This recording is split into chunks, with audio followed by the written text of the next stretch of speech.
সাধারণত আমরা টেবিল বলতে এগুলোকে বোঝাই। রো থাকে, কলাম থাকে।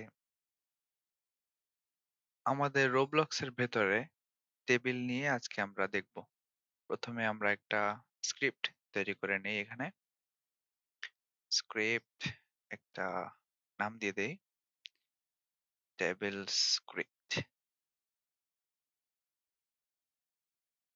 এটা আমরা ডিলিট করে দেই।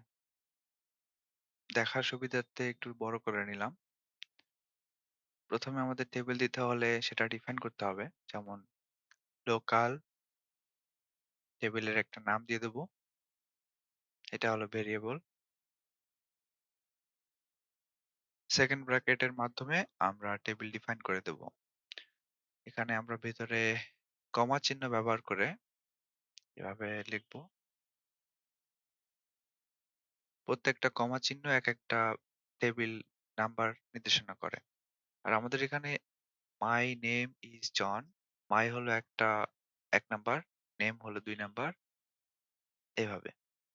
আমাদের টেবিলের ভিতরে কতগুলো ইনডেক্স ভ্যালু আছে সেগুলো দেখতে চাইলে আমরা প্রিন্ট দিয়ে এখানে হ্যাশট্যাগ ব্যবহার করব এবং আমাদের ভেরিয়েবলের নামটা দিয়ে দেব। এখন যদি আমরা এটাকে F8 প্রেসের মাধ্যমে রান করি, আমরা দেখতে পাবো আমাদের টেবিলে কতগুলো ইনডেক্স আছে। উপস! এখানে শো করতেছে না। কারণ আমি স্ট্রিং ব্যবহার করিনি। সাধারণত আমাদের প্রত্যেকটা ইনডেক্সে আমাদের একটা স্ট্রিং দিয়ে দিতে হবে। না হলে আমাদের এটা শো করবে না। এখন আমরা দেখি এখানে দেখা যাচ্ছে ৪ টা ইনডেক্স ভ্যালু আছে। স্ট্রিং ছাড়াও আমরা আমাদের টেবিলের ভেতরে আমরা ইন্টিজার ব্যবহার করতে পারবো। আমরা শিখেছিলাম স্ট্রিং এবং ইন্টিজার। আমাদের কমা চিহ্ন অবশ্যই কমা চিহ্ন ব্যবহার করতে হবে। কমা চিহ্নের পরে আমরা এরকম ইন্টিজার ভ্যালুও দিতে পারি। এখন এখানে দেখাচ্ছে ৫ টা। কারণ আমরা একটা ইন্টিজার ভ্যালু এড করেছি তাই। এখানের হ্যাশট্যাগ উঠিয়ে দিয়ে যদি আমরা 3rd ব্র্যাকেট এবং ৪ দেই, তাহলে আমাদের ইনডেক্স ৪ হলো মাই নেম ইজ জন। জন হলো ইনডেক্স ৪। এখানে যদি আমরা আউটপুটটা দেখি, জন দেখা যাচ্ছে এখানে।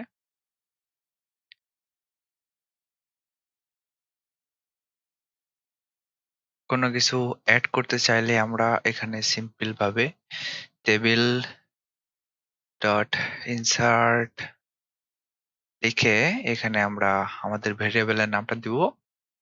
ভেরিয়েবলের নামটা হলো এটা এবং কমা চিহ্ন দিতে হবে অবশ্যই। কমা চিহ্নের পরে আমরা কি এড করতে চাই? একটা স্ট্রিং যদি এড করতে চাই, তাহলে আমাদের স্ট্রিং দিয়ে অ্যাপোস্ট্রফি সিম্বল দিয়ে লিখে দিলাম। এখন এটাকে যদি আমরা প্রিন্ট করি, তাহলে আমাদের আউটপুট আমরা দেখতে পাবো। আমাদের এখানে যে চিহ্নটা আছে এটাই হলো আমাদের টেবিল। চিহ্নটায় ক্লিক করলে আমাদের এখানে ডান পাশে ভ্যালু দেখতে পাচ্ছি আর বাম পাশে ইনডেক্স আছে। 1 2 3 4 6 5 6 এভাবে। আর আমাদের এখানে ৬ নাম্বার হ্যাপি লেখা আছে।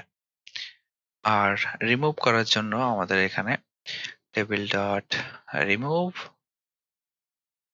লিখে এখানে আমাদের ভেরিয়েবলের নামটা দিয়ে কমা চিহ্ন দিয়ে আমাদের কত নাম্বার ইন্টিজার এখানে সেই ইন্টিজারটা লিখে দিতে হবে।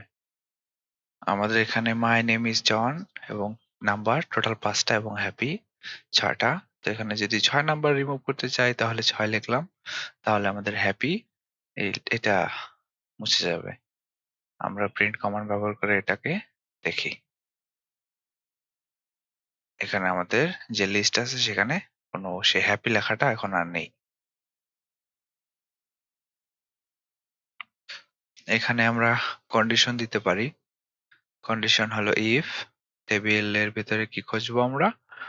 ফাইন্ড আমাদের ভেরিয়েবল সার্চ দিতে হবে। আমাদের ভেরিয়েবল দিয়ে আমরা ইন্টিজার একটা ভ্যালু দেবো। এখানে আমি যদি এটা নিয়ে আসি, ডাইরেক্ট ভ্যালু নিয়ে আসি এবং যদি আমরা প্রিন্ট করতে চাই, যদি এটা খুঁজে পাই তাহলে কি প্রিন্ট হবে? দেখার সুবিধার্থে আমরা এটা দিয়ে দিলাম। এখন যদি রান করি, আমরা আউটপুটে দেখতে পাবো আচ্ছা এখানে দেওয়া আছে প্রিন্ট হয়ে গেল। তাহলে আমরা যদি কন্ডিশনের মাধ্যমে সার্চ দেই, যেটা সার্চ দেবো এখানে প্রিন্ট আমরা এখানে সেটা পাচ্ছি। সেহেতু আমরা যদি লোকেশনটাকেই কপি করে আমরা প্রিন্টের মাধ্যমে সার্চ দেই, তাহলে আমাদের ইন্টিজার ভ্যালুটা চলে আসতেছে। যে আমাদের যে হ্যাপি লেখাটা আছে এই ভ্যালুটা আমাদের ইন্টিজার কি আছে। টেবিলের ভেতরে ইন্টিজার এবং ভ্যালু আছে। এখানে আমরা ইন্টিজারটা দেখতে পাচ্ছি।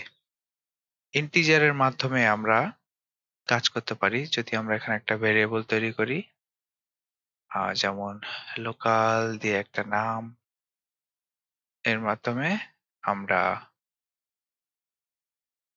একটা ভেরিয়েবল তৈরি করে ফেললাম।